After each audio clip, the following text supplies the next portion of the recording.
E com certeza aí na parte 2, a minha cara vai estar entregando muita coisa. Eu sou o professor Gustavo, sou formado em História, tenho graduação em História, mestrado em História, doutorado em História. Trabalho aqui na FAG há 7 anos, né? E basicamente eu trabalho nos cursos de Comunicação Social e no curso de Direito. Oi, meu nome é Matheus Fornari, eu tenho 26 anos e sou aluno de Engenharia de Software. Eu sou o Eudman Heringer, sou professor no Centro Universitário FAG, sou coordenador dos cursos de Administração e Ciências Contábeis e, além disso, na minha vida antes da universidade, eu sou Tenente-Coronel da Reserva do Exército Brasileiro. Fábio Luiz Conterno, 48 anos, jornalista, professor universitário, fotojornalista, fotodocumentarista, membro do ASO, Coletivo de Fotógrafos de Esquerda. Oi, eu sou a Cláudia, eu tenho 19 anos e esse vai ser o meu primeiro voto. Então, cara, assim, tá difícil. Sim, tenho. Em tese, escolheu o menos pior. Eu tenho a minha opção de voto desde 2014, né? Quando eu comecei a observar o candidato que eu votei em 2018. Sim, eu já tenho meu candidato definido.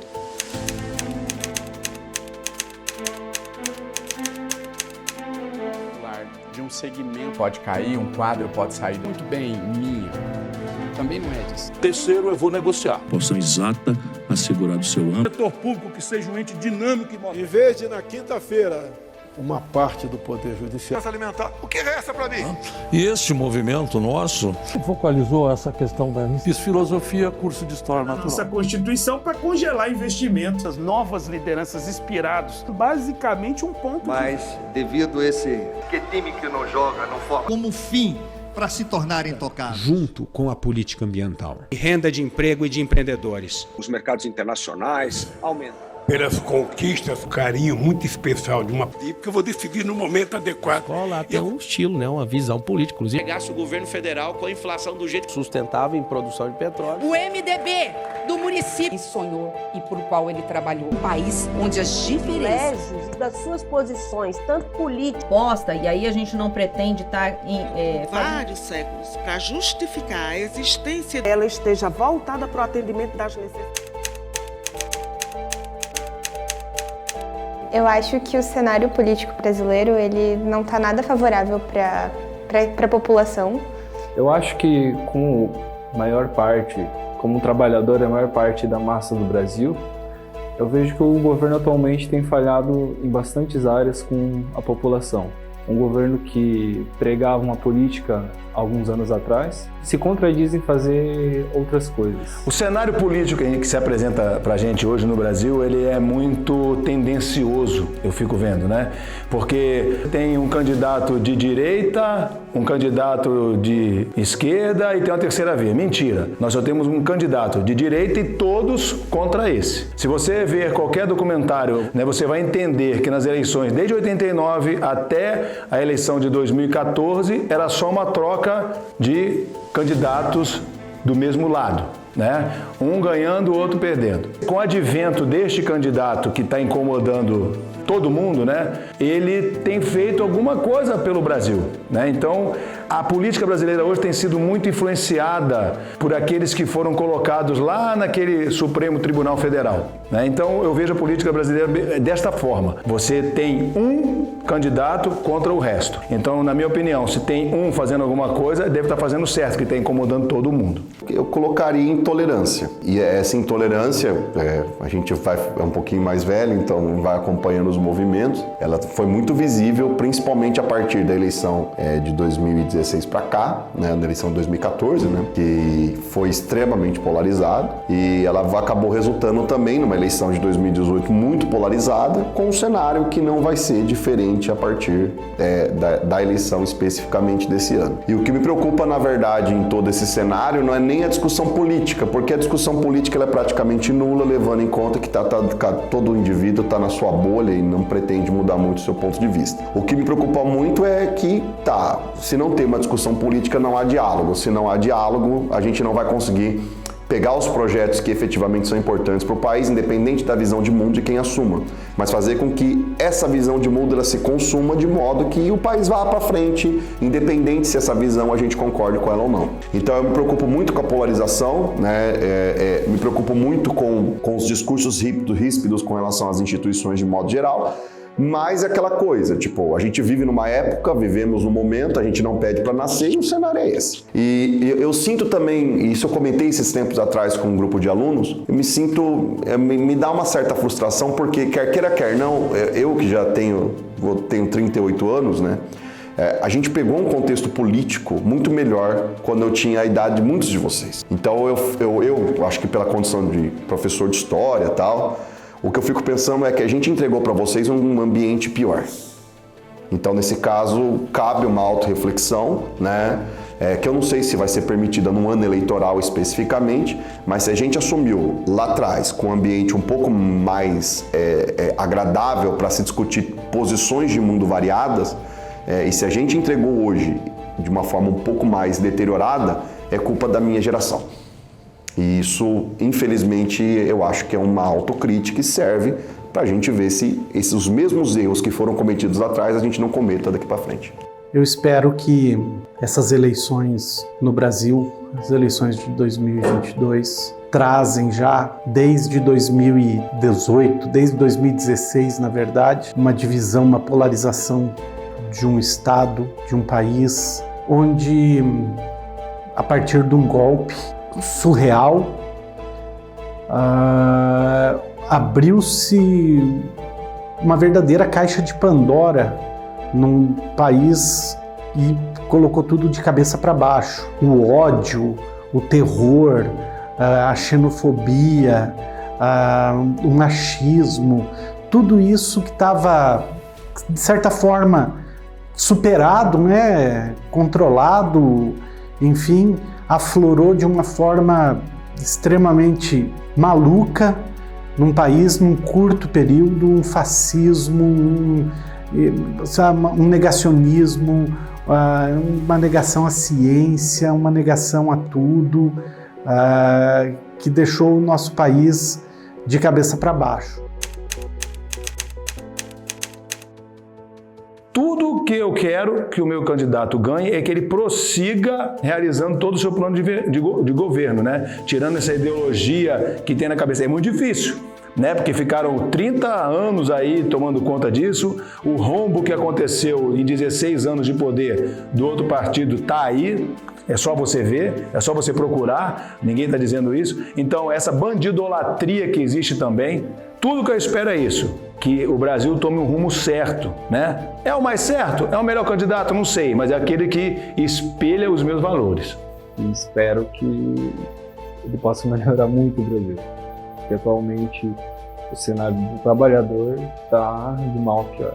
A gente nunca teve um Estado, muito menos um governo ideal, perfeito, mas foi o que a gente conseguiu, foi o que a gente teve, foi o que nos proporcionou um crescimento, foi o que nos proporcionou uma condição de vida digna, e espero que, se assumir, coisa que eu estou torcendo e fazendo campanha para que isso aconteça, de preferência ainda no primeiro turno, para evitar qualquer tipo de problema, para evitar qualquer tipo de discussão, isso tem que ser feito num corte cirúrgico muito bem dado, de uma vez só. Eu espero que se coloque a mão na consciência, se pense, se reveja as práticas do passado, para que as práticas a partir de 1º de janeiro de 2023 sejam ampliadas, melhoradas, e o que não foi feito seja feito a partir deste novo governo. Eu vejo que a vida, ela nunca vai... A vida, ainda mais no campo político, ela é cíclica, entendeu? Política é cíclica. Então, se a gente pensar há pouco tempo atrás, você tinha um ambiente na América Latina e na própria América de modo geral muito favorável, uma pauta mais liberal conservadora. E hoje o ambiente ele vem se modificando um pouco, o que é natural no campo político. Eu espero que acabe esses ataques generalizados em massa, né? Recrudescendo um pouco essa onda, principalmente da violência verbal que deteriora qualquer tipo de debate, e que se cria um ambiente favorável para troca de ideia. Porque, independente se eu tenho uma determinada visão de mundo e que espere que meu candidato revogue algumas leis, alguma coisa assim, eu queria só poder conviver num país no qual, primeiro, eu tenho o direito de falar aquilo que eu quero e, segundo, as pessoas entenderem que o direito é meu. Sem metáfora, sem ficar rodando em círculo, diretamente dizer, olha, eu concordo com tal candidato porque ele tem uma determinada visão de mundo, ele tem um determinado ponto de vista. Porque o ambiente atual, ele não permite uma discussão saudável da própria ideia de democracia. Então, se mesmo não conseguindo por conta de circunstâncias variáveis, por relações de forças assim que a gente sabe que existe, mesmo assim a gente puder voltar para um debate legal, bacana, saudável, entendeu? De modo que eu consiga conversar com as pessoas que são próximas a mim, com os meus alunos, entendeu? E se isso voltar, tá bom. Entendeu? Porque é assim, democracia a gente avança, não tem um modelo pronto, não existe um modelo acabado, né? Agora, realmente, se o candidato ele permitir que isso, as diferentes correntes, elas dialoguem num ambiente mais saudável, sem ataque às instituições, sem ataque à imprensa, eu acho que a gente consegue contornar distorções de outros tempos, de modo que a gente consiga avançar. Eu espero, se o meu candidato não ganhar, que o outro que entrar não destrua aquilo que já foi conquistado. Em 4 anos, se o outro candidato ganhar, pode ser que acabe. Eu espero que a gente consiga reverter isso e buscar o nosso Brasil de volta, um Brasil mais inclusivo, um Brasil que pense nas pessoas, que pense nos seus brasileiros e não fique à mercê de especulações do agronegócio, não fique à mercê da especulação financeira e que tenha uma condição de vida, uma condição de sobrevivência, pelo menos, mais interessante do que a gente está passando hoje. Eu acho que independente da vitória e derrota, vai ter que ter algumas coisas a serem colocadas em prática. Eu percebo que a gente está chegando num determinado momento que o ambiente ele se tornou tão intolerável que mesmo na vitória ou na derrota a gente vai ter que lutar por determinados espaços que foram perdidos. Se vencer, a gente entende que esse ambiente ele pode ficar mais frutífero e se caso não vencer, beleza. Vamos refletir com humildade, saber quais pontos especificamente a gente está consumando nossos erros, para justamente a gente poder tocar no futuro, porque é assim que funciona a vida. Dentro de mim eu tenho a certeza que eu vou estar mais maduro, até porque já são 4 anos de uma mudança de mentalidade, e eu espero que com essa maturidade eu consiga inclusive tentar estruturar pontes que eu citei que eu não consigo mais fazer. Por mais que o cenário esteja totalmente desacreditado, as taxas de votos nulos e brancos sejam as maiores da história, eu acredito que o Brasil tem um pingo de esperança em mudar. E para isso é preciso que o povo exerça seu poder de cidadania, tenha voz nas eleições, vote, compareça e fique mais a par do seu candidato.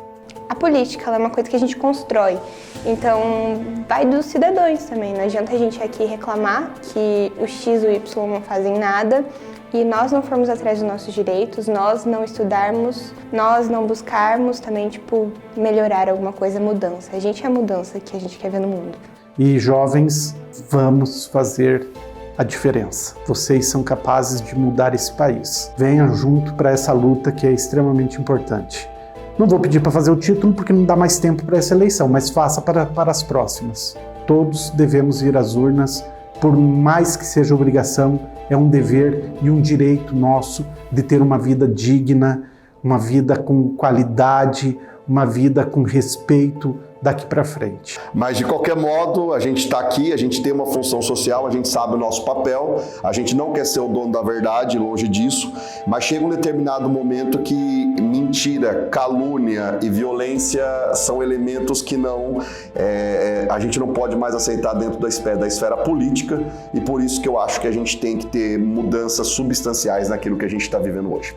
Eu espero vocês na parte 2 do nosso documentário, lá em outubro, depois do resultado das eleições. A parte 2 desse documentário sai após as eleições. E aí vamos ver o que vai acontecer. Até lá! Então é isso, eu espero que as coisas mudem em outubro e a gente se vê na parte 2 desse documentário.